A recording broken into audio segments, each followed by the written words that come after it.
V nadaljevanju bom torej o primerih razložila, kako pripravljava te igrarije na nek tak igriv, zanimiv način in kako omogočajo otrokov razvoj pozornosti, potem sposobnosti natančnega opazovanja in iskanja podrobnosti, primerjanja in razlikovanja.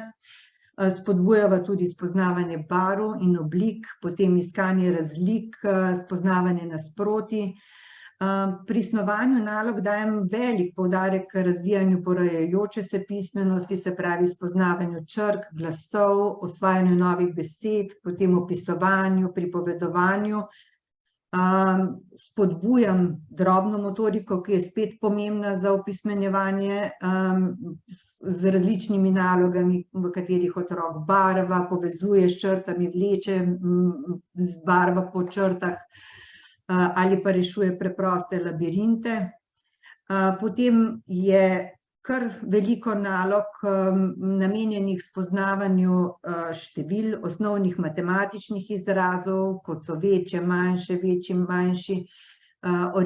Prostorski orientaciji namenjam veliko prostora, tudi recimo osvajanju levo, desno, gor, dol.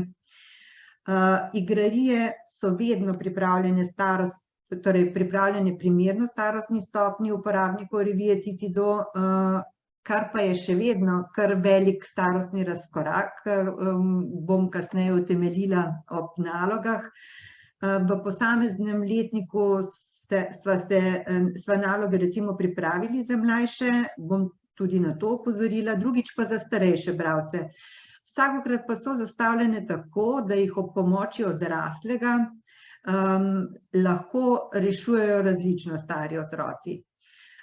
Raznolike naloge prispevajo tudi k otrokovi motivaciji. Pomembno je, da so raznolike, sicer se otroci hitro naveličajo, če bi reševali ves čas enake naloge. Ob pripravi nalog se mi zdi pomembno, da so te spodbudne. Skrbim, da je čim več takih, da jih otrok uspe rešiti sam. Seveda pa je marsikdaj potrebna podpora odraslega, še zlasti v tem predšolskem obdobju. Hkrati morajo biti pa te naloge tudi dovolj zahtevne, da otroku predstavljajo nek miselni izziv in omogočajo napredek.